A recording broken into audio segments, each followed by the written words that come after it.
everyone. Welcome back to our home libraries. For today's episode, we're going to be discussing A Court of Mist and Fury by Sarah J. Maas. If you guys caught our previous episode, you'll know that we have read ACOTAR, A Court of Thorns and Roses, and this was my second time reading this series. This is Kayla's first time, so of course Kayla got through it. She was like, I literally can't read anything else. So here we are doing Mist and Fury, which to me is probably one of the better ones, one of the best ones, okay? Of great work. The better of all good. Yeah, they're all good. They are all good. You're right. We are going to be ruining this book for you. So if this is something you're interested in reading and you don't want it to be spoiled, and I mean a lot could be spoiled potentially about this book in this episode, so you are warned, like big plot things happen. Yeah. So make sure you stop listening. If you don't want to hear those, do come back and give this a listen once you have read it. And of course, head over to our Instagram, Facebook, YouTube channel. Check out some additional content. And all of those are our home libraries, plural, because we are two people. Mm-hmm. Yeah. So this book picks up a little bit after where we left off in the first book. So right. Feyre has completed the trials. She's saved everyone. She's known as the Curse Breaker. Yeah, Feyre Curse Breaker is her name now. And she is back at Spring Court with Tamlin, getting ready to marry him. But she went through so much trauma. Oh, so much. So much hardship. And she feels this hollowness. She has these constant nightmares. She keeps waking up and being sick from it. Mm-hmm. And Tamlin is trying to help. Where is he? But as we remember, Feyre had gone into a bargain with Rhysand, where she had to spend a week of every month at the Night Court. Mm-hmm. So it's been 3 months now. He has not called in on this bargain. She's kind of to stop thinking about it. She's in her own kind of turmoil and getting ready for this wedding.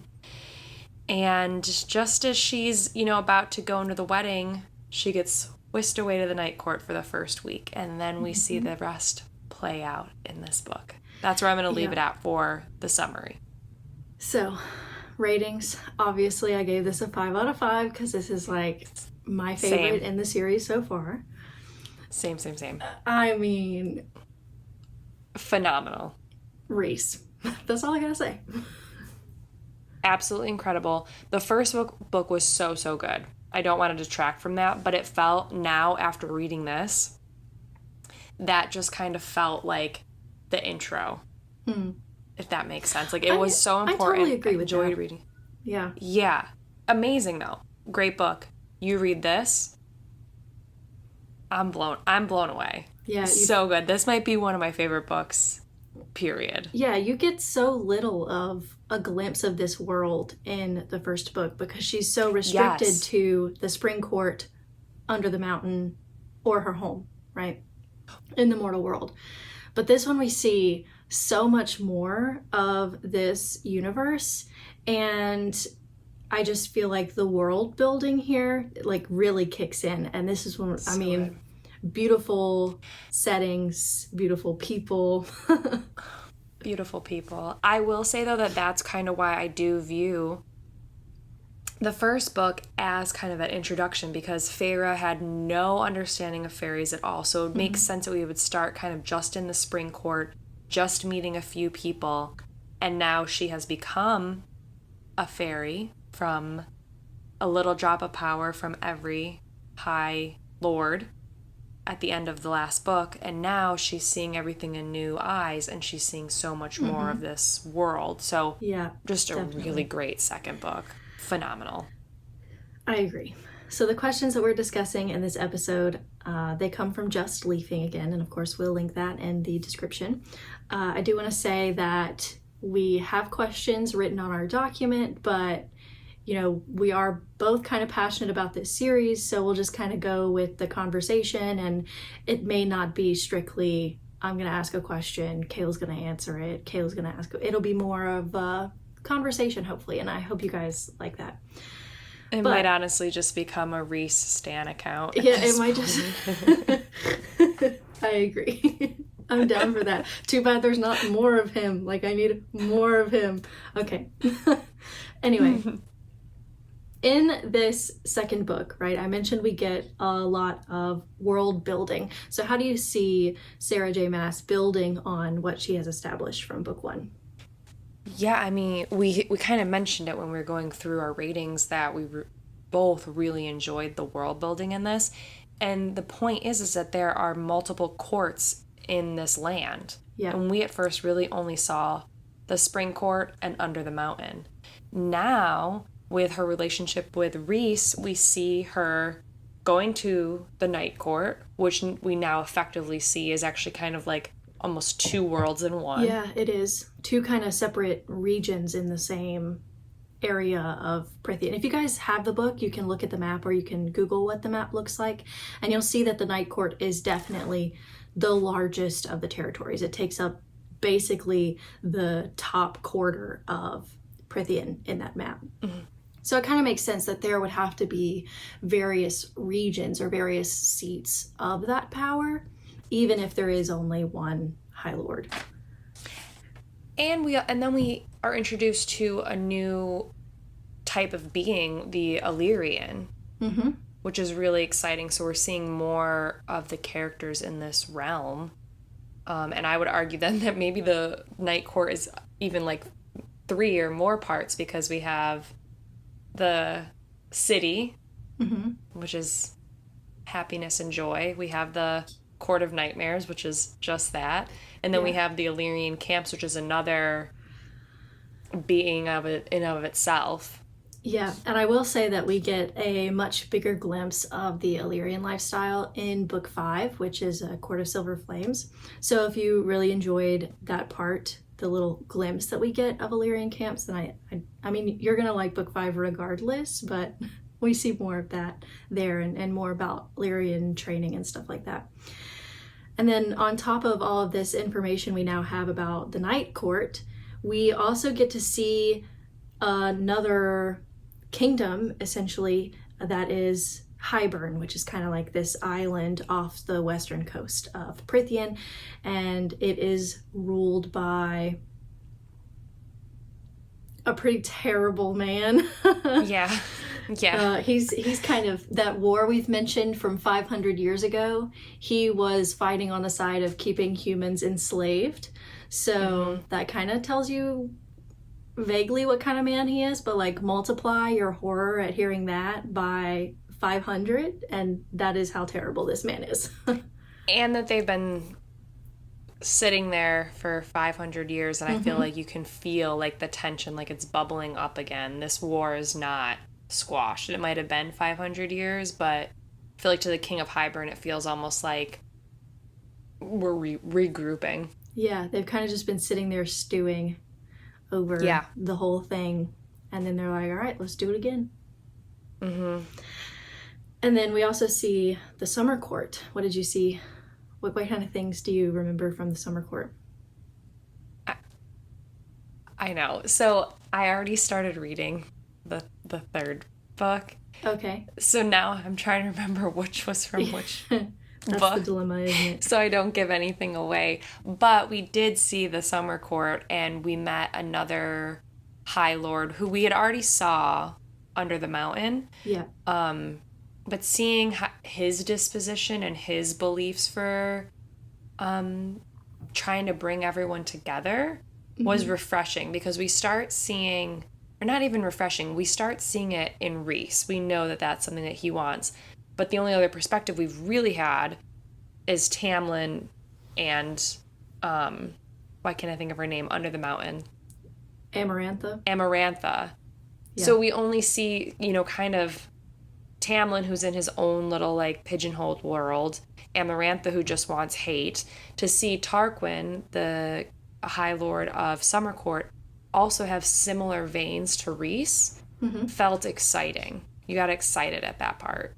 Things go sideways. As is expected. Is expected. This is a fantasy. Things will do that. But it makes me hopeful that can continue at some point. Yeah, and the court itself is what you think of when you think of summer. It's very like lots of water, white, warm, blue, salt air from the water. Yeah, saltiness, you know, all kinds of things you think of with summer and ocean and stuff like that. But and one other place we got to visit that isn't really a part of Prythian. It's part of what they call the Middle, which doesn't belong to any of the other courts. We go into the Weaver's cottage. And we'll talk a little bit more about the Weaver and that lovely little scenario later on. But obviously, under the mountain, Feyre went through lots of shit. She had to do a lot of things that she really did not want to do, but she did it because she loved Tamlin, right? What do you think about her character development from where we leave her after coming back to the Spring Court to the second book 3 months after all of this? Yeah, so I talked about it in the summary that Feyre now has serious trauma, like PTSD from this, obviously. The worst. And I think that Sarah J. Maas did a really good job of showing that and not brushing it under the rug, which sometimes is what we see. It's hard to deal with things like this, and it became a plot point in a beautiful way. We see her struggling. We see her trying to do it on her own. We see that Tamlin is not like capable to help. I don't think he was like equipped for it. I have other feelings about him, but I'm trying to be nice. And then we see Rhys come in like a moment of despair. She's walking down the aisle and she's like, no, someone save me, someone save me, someone save me. Begging someone to help her not go through with this wedding. And Rhys swoops in and calls in the bargain. And at first, when this happens, you're like, oh, okay, so he saved her, but do we like him? Is he good? I feel like he might be good. We saw these glimmers of it, but what's going to happen? And he takes her to the Night Court, and it's incredible and beautiful, and he really helps start to heal Feyre. Yeah, so there is a little bit of back and forth with this bargain. Initially, he takes her on this wedding day. He actually takes her to Hume City, which is what they call the Court of Nightmares. But he keeps her very separate. It's they say that Amarantha modeled her court after Hume City, so Rhys was very careful to make sure that she did not have to go into the mountain where this court is housed, and she basically was in this super lush room by herself.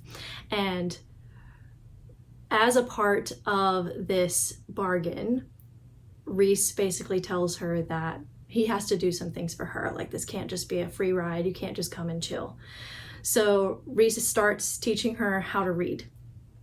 And it's so funny because he'll write out these stupid little statements, but they're so adorable. Like, when you go back and read it, you're like, oh my God, I love this. It'll be things like, Rhys is the sexiest High Lord. Rhys is the best lover a woman could ever wish for. It was like stuff like that.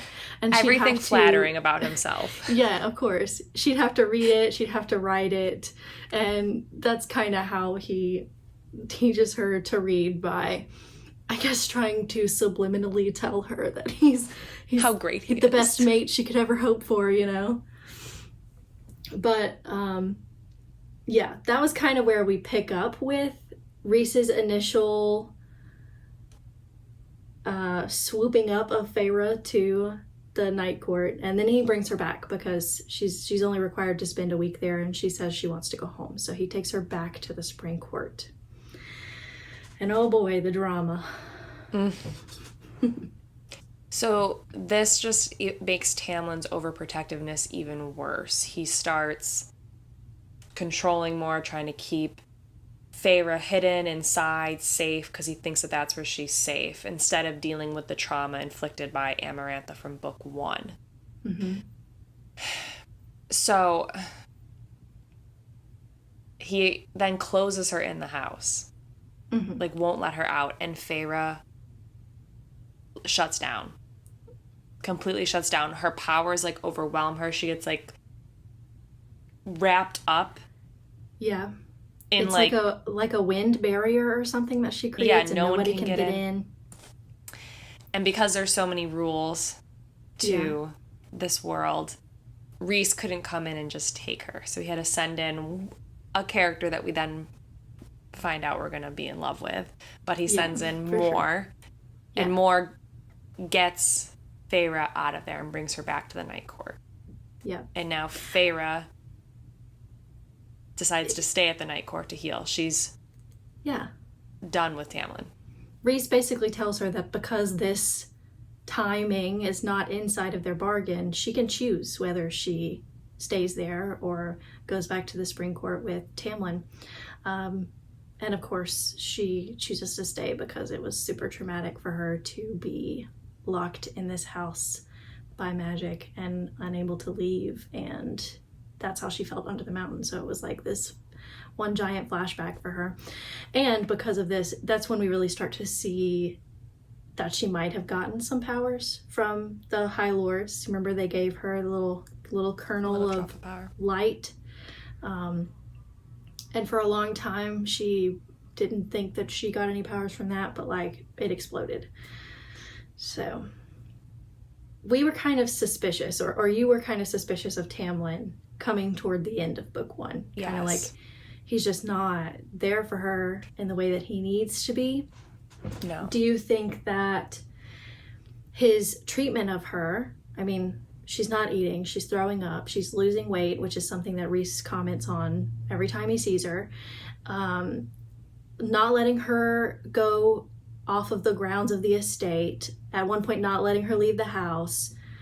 How did this make you change your opinion of Tamlin? Or did you see it coming? Did you expect there to be something bad? I did, because the reason being is that part of his nature and part of what Feyre needed in book 1 was his protectiveness. She needed somewhere safe and comfortable and someone to look out for her.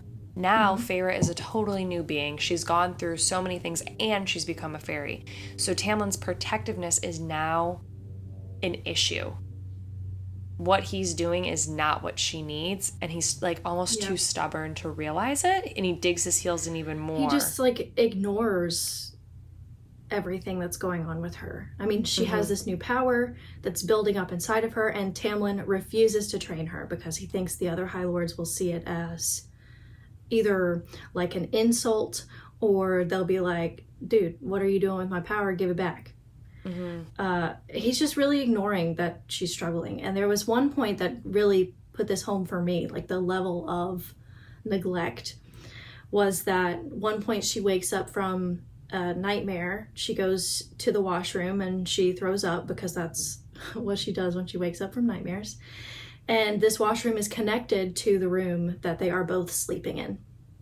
He has no reaction. Like, he's either still asleep, didn't notice, or he pretends not to notice. Like, he just acts like he's still asleep, right? She needs someone to tell her that they understand what she's feeling and that she's not alone in this, and that she can get past it, or at least learn to live with it. And Tamlin is not that. And we saw this in book 1, where in Under the Mountain, Tamlin just shut down. No emotion, nothing. Wouldn't even look at her. Didn't even try to help her. Other people were helping her. We got more from Lucien than we did from Tamlin, and he was like this nobody secondary character. So it's not surprising that then when she has other hardships going on, that he just shuts down. So do you think Tamlin is a bad guy, or do you think he's an okay guy who did a couple of bad things? I don't know. I don't know how to answer that, because he's shitty. Like, he didn't handle any of that right, but also I guess he wasn't equipped to, but instead of talking to her about it, he just kept doing what he wanted to do. And I find that aggravating. And that's a lot of the problem. Even we find out, like right in the last chapter, his biggest issue is that he doesn't talk to anybody about what he's planning. Like, it doesn't even seem like he talks to Lucian about it even, and he's supposed to be his second in command. Yeah.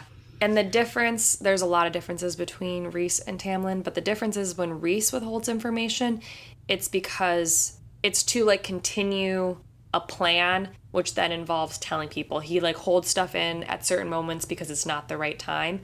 Tamlin just doesn't tell people because he's not a good leader. That is true. Yeah. Yeah.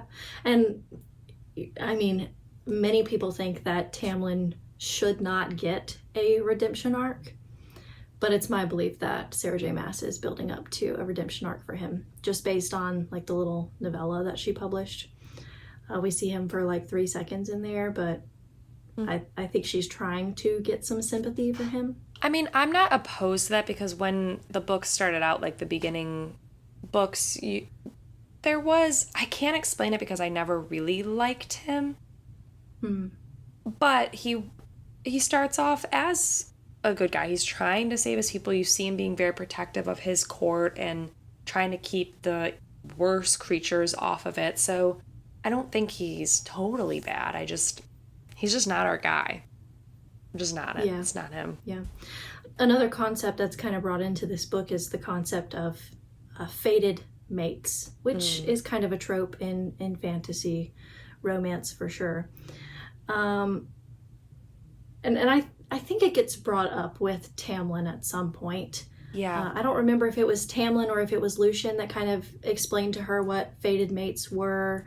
But of course, she and Tamlin were not mates. So, you know, the whole idea being that individuals who are it's kind of like soulmates, right? People that fit together, people who, like, their personalities will work. And Feyre and Tamlin were not mates. Their personalities did not work together. He couldn't give her what she needed.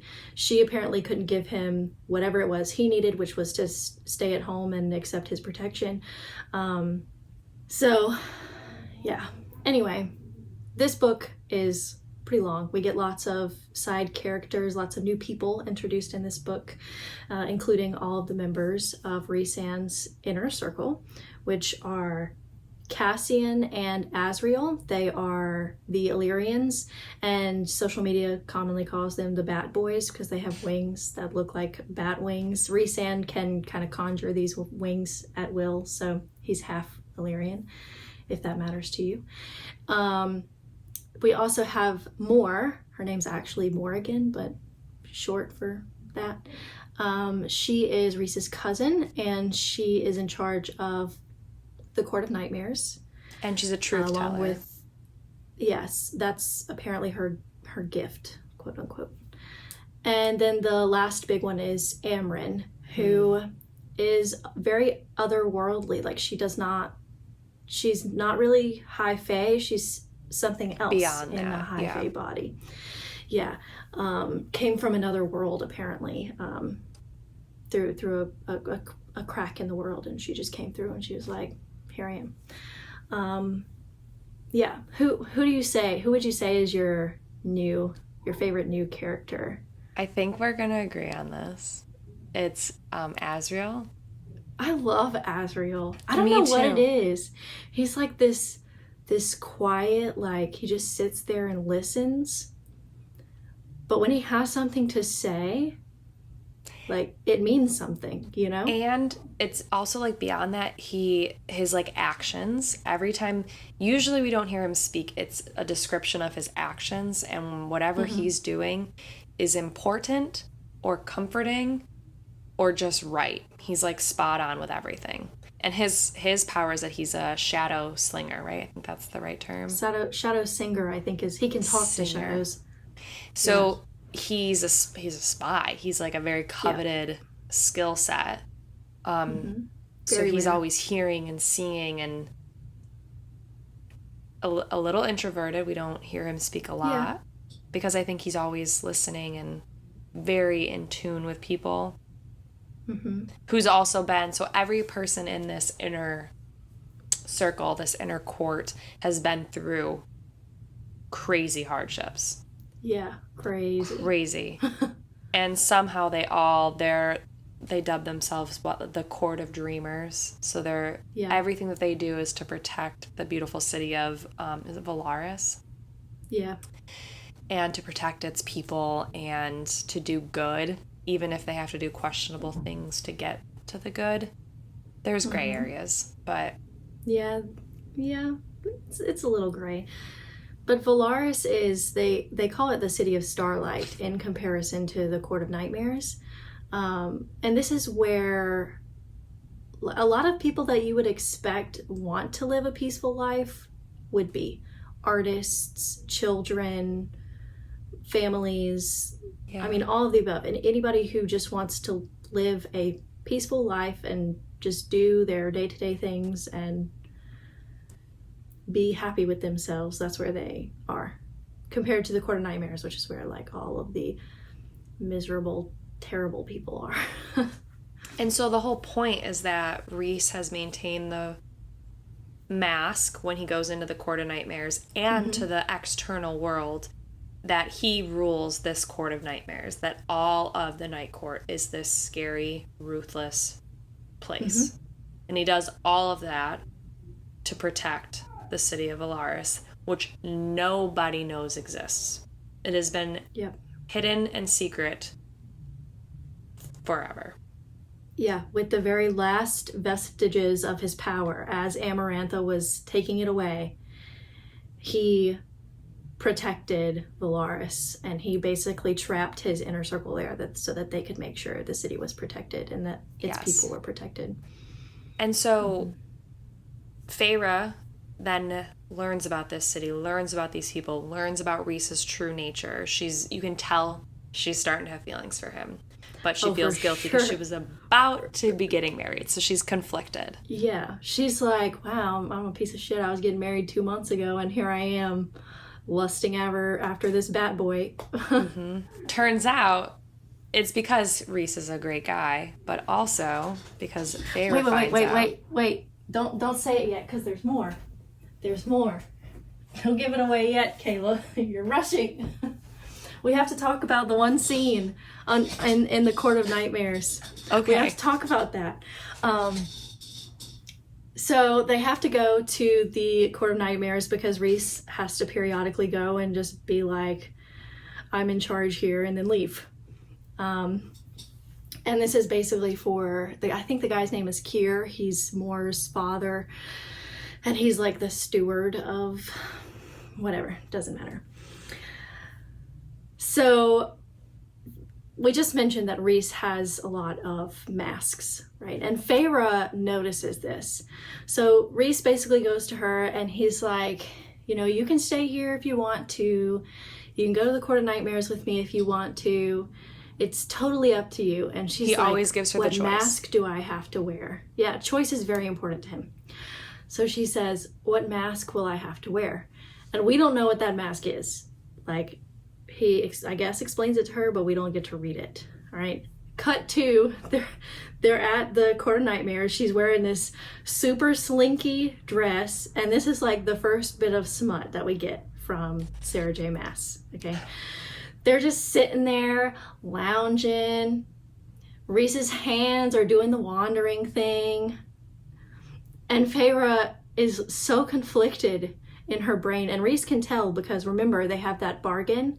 And therefore, like, Rhys can see into her mind. Yeah, like, they have this, like, talk to each other that connects in each the brains. other. Mm-hmm. Yeah. So he's, like, talking to her, and he's like, don't worry, it's just your body's reaction. And, of course, his body's having a reaction, too, okay? And we all know what kind of reaction we are talking about. Yeah. But that was... I mean, I don't even know the right adjective to describe it. And I'm not a smut person. It was the best, like, introduction to them kind of being together because it gave Feyre an out because she was wearing, quote unquote, the mask. So, but she was internally conflicted because she's realizing, like, oh, wait, this is nice. Rhysand is the sexiest High Lord. Rhysand is Yes. whatever his sentences were. She's starting is the best lover a female could hope for. She doesn't know that yet. It's starting to click for her, though. But she doesn't know yet. But that scene, I think, is super important because they have this conversation afterwards, and he's like, you know, you don't have to feel guilty. And it's just very, like, calm with her and very considerate of her feelings. And like we said, he always offers her a choice. Going back to the concept of the mating bond, okay, and kind of how that differs from a regular relationship. All right, what are your feelings about this as a trope, about mates being used as a trope? I'm not against it. I like it. I think it can help move story along the line. It's more impactful than marriage in this world, so it's a very intense thing. My only issue is that you had mentioned earlier that the mates are supposed to be like these well-matched people, but we kind of have heard that that's not always the case. Like Rhys said that his parents weren't well-matched. I think, was it Tamlin's parents that also weren't well-matched, even though it was a mated bond? I don't remember if Tamlin's parents There was someone else that, like, the mated bond wasn't a great match. I forget now who it was. But so the mated bond doesn't always mean it's your perfect, like your personalities will get along. You start to realize that maybe some of these mating bonds is to then produce powerful heirs. So like, Rhysand is the most powerful High Lord ever. And the reason why is because his parents were put together. So it's not always a love match.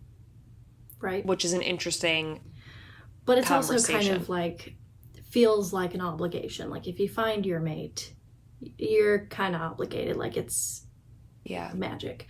But we also kind of get this sense about how being mates could work differently for each couple. Not only Rhys's parents, but we find out at the end that there are I don't want to give it away yet because we're not done. That's okay. There are people at the end that are also mated, but may not be the best match getting into book 3 and towards the end of book 3. I guess we can get into the two major themes of this book, which are loyalty and betrayal. And I feel like I've been talking for like 20 minutes, so let's let you talk. No, it's okay. I think it's just that we're both so excited about this book that we've definitely jumped around quite a bit. But loyalty's a big part of this book. And specifically, we've already talked about the players of like the inner circle for the High Court. But the reason why that group of people works is because of their loyalty to one another. And it is bred out of love and respect.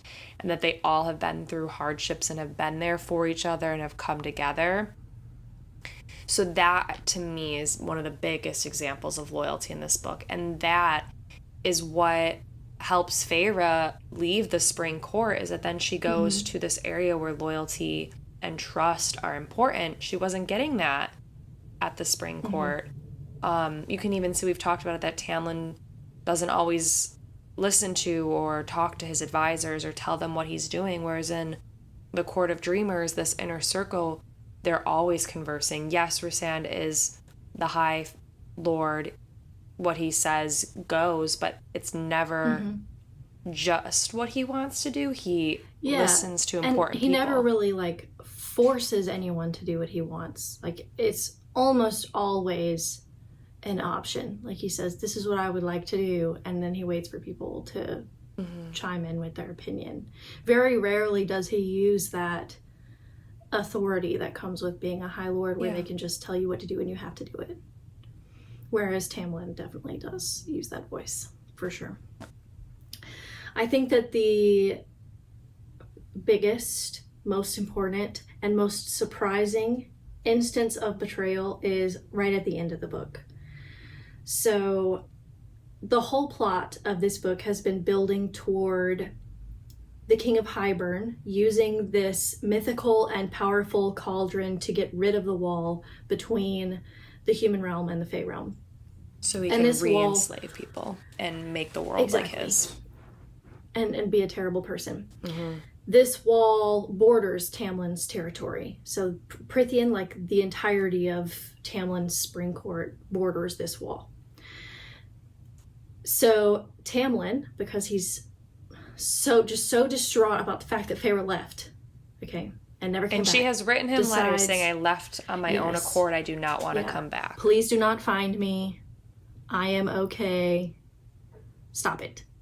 Like, she has expressly said, I do not want to come back. But Tamlin knows better than what she thinks. So. Oh, yeah. Oh, well, I mean, he's been alive for hundreds of years, and he's a High Lord. He just knows everything. So he makes a bargain with the king of Hybern that if this king can get rid of the bargain between Rhys and Feyre, the one that requires her to be with him for 1 month, or 1 week out of a month, and return Feyre to Tamlin, then Tamlin will allow the king of Hybern into his lands to bring down the wall. All right. And this gets even worse because there's this priestess. Her name is Ianthe. And boy, do we hate her. Boy, do we hate her. Okay. She has been living... I didn't mean to, like, give a finger. That was an accident. She has been living, but also, like, that's how I feel about Ianthe. She's terrible. And she's been living on Tamlin's lands, basically. She's been acting as the priestess of the Spring Court. This bitch tells the king where to find Feyre's sisters.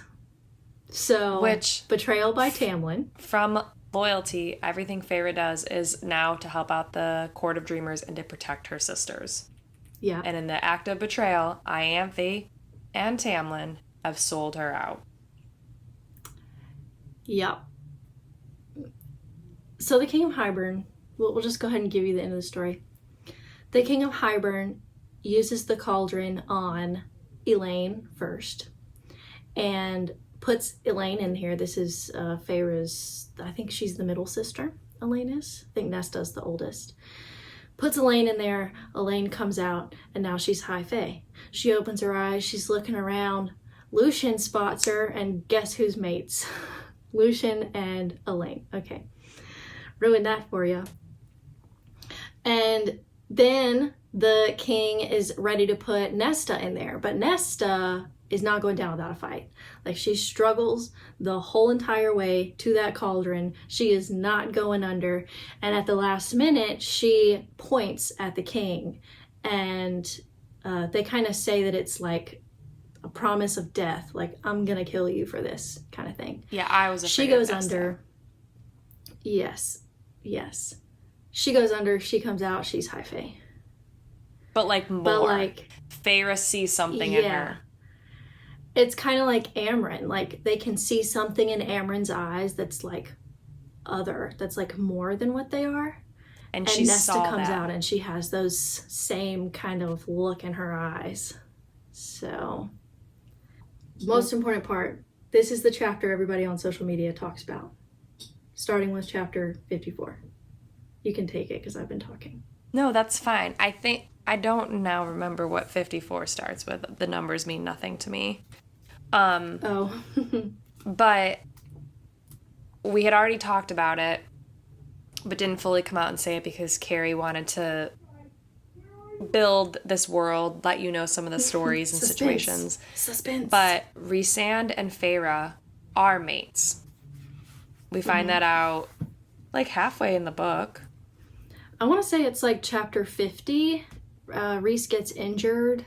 Okay, so towards the end. Feyre goes to find the Suriel again. To figure out how to heal Rhys. Did we mention the Suriel in the first? I don't know if we did in the first book. But it's a fairy that, like, cannot lie. Will only tell you the truth if you catch it.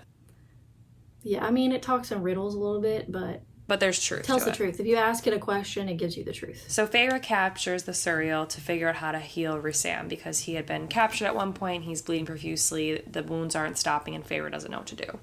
Well, the Suriel spills the beans before Raysan could tell Feyre.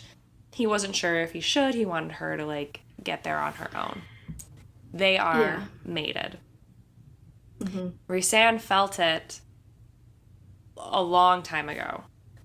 Long time ago. But it really extra clicked once Feyre was made high fae. So at the end of the first book, he, like, looks at her and is kind of startled. And that has been in the back of everyone's mind, right? Like, what did he see? Yeah. Wait, he stumbled? What is that about? Yeah. So they are mates. And kind of, like, perfect mates. We had this beautiful slow build the entire book. Oh, yeah. Feyre's a little pissed that he didn't tell her himself, but once they talk, because they're actually good communicators, unlike Tamlin, we realize meant to be. So, yeah, the part that everyone talks about. I was gonna try to find. So when she finds out that they're mates, she's obviously pissed for a variety of reasons. Mostly that he did not tell her, largely because he wanted her to come to this conclusion on her own, which is fair. She's pissed. She goes to Moore and she's like, "Get me out of here right now. I cannot stand to be around this man for even a millisecond." Okay, so Moore takes her to this cabin, and Feyre finally starts painting again. She, like, paints everywhere in this cabin. Like, 5 days later, there's a knock on the door. She opens the door, and it's Rhys, of course, because he's not just going to let her stew there forever. He's going to come after her. It's his mate. He loves her, all right? Anyway, it's, like, freezing cold outside, and she's like, "You look really chilly. Come inside. I'll make you some soup." And he's like, "You would make me food?" And she said, well, I mean, I don't know if she said this, but it's like, yeah, are you do you want food? Like, I'll make you some food. She goes, "I'm not going to make it, I'll heat it up." It was really funny. Yeah. She's like, "I'm no chef, but I can put a can of soup on there." But there's more significance to this. If you cook for your mate, it means you kind of have accepted them and want to be with them. So it's... That you accept that the bond is there. This is a big moment. Rhys lays it all out there for her, tells her everything. It's, like, the most beautiful thing. Just read the book. We can't do it justice to how he explains everything. Yeah, I mean, I can read a little bit of it. He says 3 years ago, so it's been 3 years since he first kind of suspected that he had a mate out there. He started to have dreams, he says. And it was like he was staring through someone else's eyes, and he was seeing things that Feyre was seeing, essentially.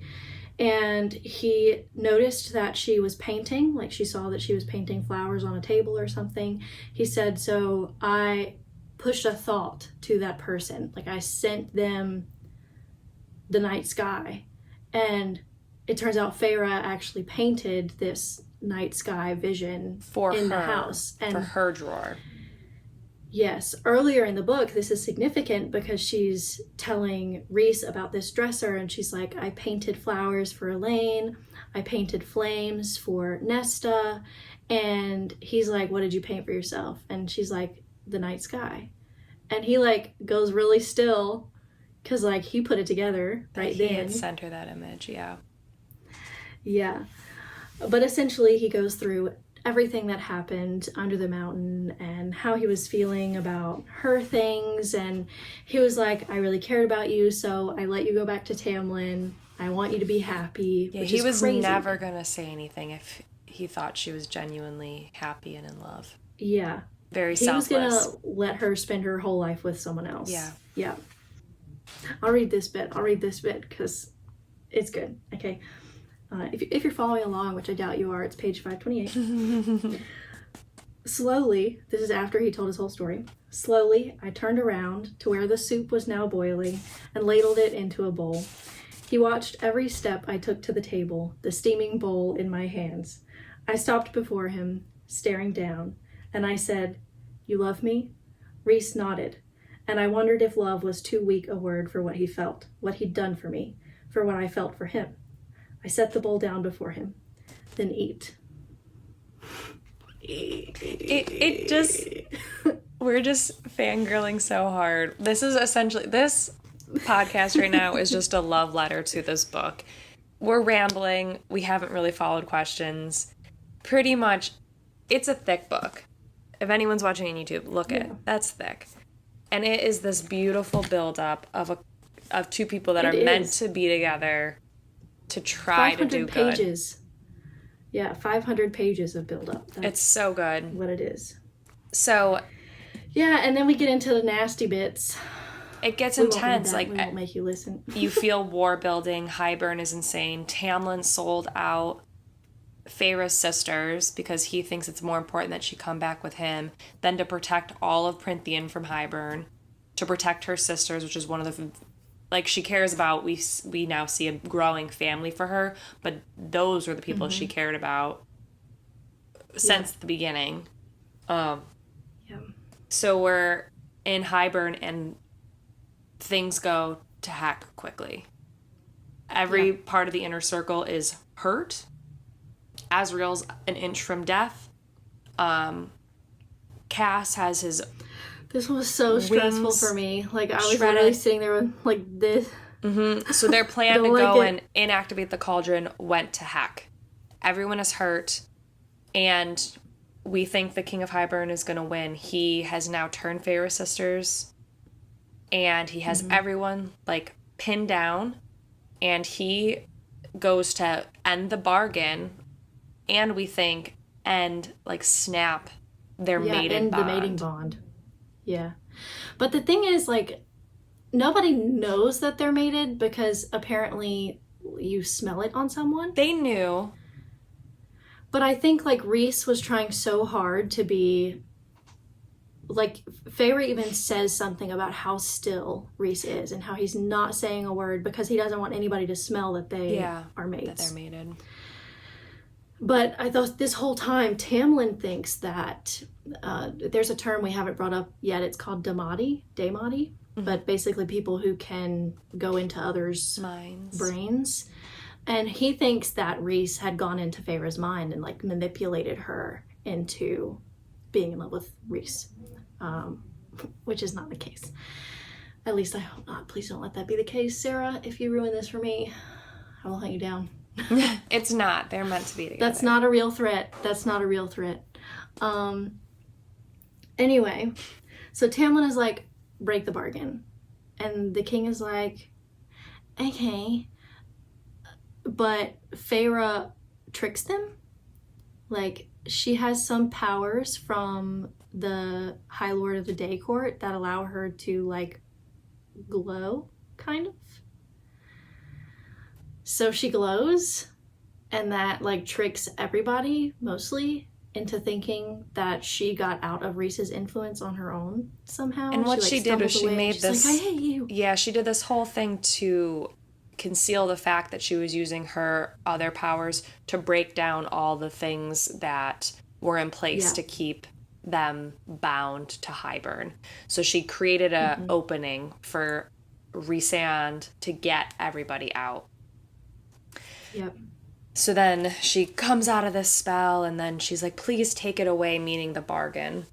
And the King of Hybern does that. But it's this very intense scene because to remove magic like that, it's catastrophic. So Rhys is in pain. Yeah. Feyre's in pain. She's trying to send to Rhys, like, get them out. This is the opening. Which, of course, Rhysand picks up on that. He whisks everyone out, and then now Feyre is sent to go back with Tamlin, and she plays the part. Oh, yeah. She has become the spy. Yes, she's gonna go and spy, and honestly, I think it's less about spying and more about getting revenge at this point. I think, like, a little bit about spying. Something about her character is, like, she wants to bring the whole court down because of what they did not do for her, because they let Tamlin imprison her like that. But anyway, the last little glimpse that we get, right at the end of the book, we get one chapter from Rhys's perspective. He's talking to Mor. Everybody's super distraught because they're like, what the hell did you do to this girl? Like, they kind of believed Feyre. And Rhys was like, I didn't do anything. And she's like, what do you mean? And he was like, Feyre is going to spy for us. And she was like, why did you do that? and he said, I don't even remember what he said, but basically Feyre's the High Lady that has never existed before. High Lady has never been a thing. Rhys made her a High Lady of the Night Court. They got married. Now everybody's pissed at him because he didn't tell them that she was the High Lady. And they're like, you let her do this? How dare you? But yeah, Feyre and Rhys are like, yep. Together. And this is the beauty of it. They are together and they view each other as equals, and he wanted her to be the High Lady to his High Lord. Yeah. And together they're stronger, and they're going to hopefully figure this out, because things look pretty bleak at the end of this book. Like, there's some hope. They do. Because thankfully the mating bond was not severed. For a second I thought it was. I was so distraught. But they're still together. Did you cry? Yeah, pretty close. So now we're going to see where book 3 takes us. And I'm excited. I already started. Yeah. And book 3 is kind of supposed to be like a conclusion in this initial trilogy. Sarah has said that this will be the last book in Feyre's perspective, and then she published a little novella afterwards. That was lots of people's perspectives, actually. But yeah, pretty intense last couple chapters. Yeah. Super excited to get into book 3. I have already finished it at this point. Kayla's like halfway through it, so we're just like keeping secrets now, like little children. But yeah, so we'll get through that, and we'll have an episode for that a little later on. But we're going to pause from this series because as much as we love Sarah J. Maas, my other favorite, Emily Henry, has a new book that's coming out called Happy Place. She's by far one of my favorite romance writers, especially after Book Lovers, because I am obsessed and I've reread that multiple times. So Happy Place is coming out. We are going to read that hopefully the day that it comes out. I already ordered it from my local bookstore. Carrie ordered it, pre-ordered it off Amazon. I pre-ordered it from Amazon. And release day delivery. So that will be our next book. So a little different, but still romance. So we're into it. Yeah, and it's a little different for her too. What has she done so far? People We Meet on Vacation was Best Friends. Lovers. Yeah. Book Lovers was kind of enemies. They were lovers. Like, yeah. Yeah, Beach Read was also kind of enemies to lovers. And this is going to be. But this one is second chance romance. So we're excited. So we'll see how that goes. I don't think I've ever read a second chance romance before. So yeah, I'm sure. But I like Emily. I'm sure it'll go well. If you enjoyed the conversation today, be sure to listen to some of our previous episodes. And if you decide to head over to our Instagram, leave us a bat emoji under the post. Got to do it for the Bat Boys. Let us know if there's anything you want us to read, anything you want us to discuss in future episodes. And we really appreciate you guys listening. I know this was a long episode, but we will speak to you guys next time. Bye. Bye.